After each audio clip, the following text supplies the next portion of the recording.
Welcome to Worth a Watch. I'm your host, Nico Cuevas, and today we're talking about the new horror film, The Witch. Now, The Witch follows this Puritan family that gets kicked out of their community for being too pious. Now, after this family establishes their new home, one of their babies disappears.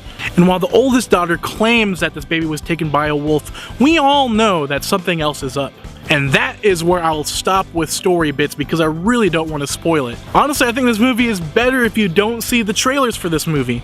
The Witch is a great horror film if you sort of know what to expect. It is not a jump scare riddled horror film like The Ring, and not a crazy gore fest like Saw. The Witch is very slow and tense and uncomfortable. There were definitely moments in the movie when I was like, I don't know if I can continue watching this. This is really, really tense. There was actually one point in the film where I almost started crying just because the tension was so intense.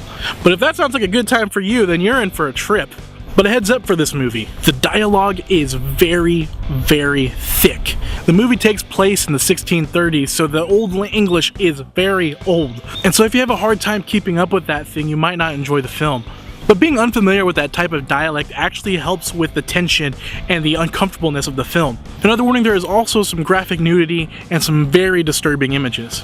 At the end of the day, The Witch is more about a family's ability or inability to stick together whenever things start going wrong. It is also an interesting commentary on piracy and pride, and in a weird way, this is the strangest coming-of-age tale you will ever see on film. But it's not often we get a great horror film that is also just a great movie in general. And that is why The Witch is worth a watch.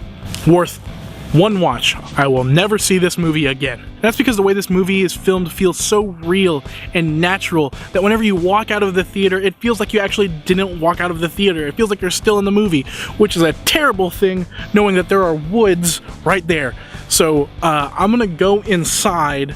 I'm gonna pray a little bit and cry maybe just a little bit and have a nice cup of tea. But if you want something a little bit more lighthearted, you can check out boxradionetwork.com/watch for more reviews of happier things and more enjoyable films. Or you can tell me what you think about The Witcher or other films that we reviewed on Twitter @BoxRadioNetwork. Thanks for watching, and I'll see you guys later.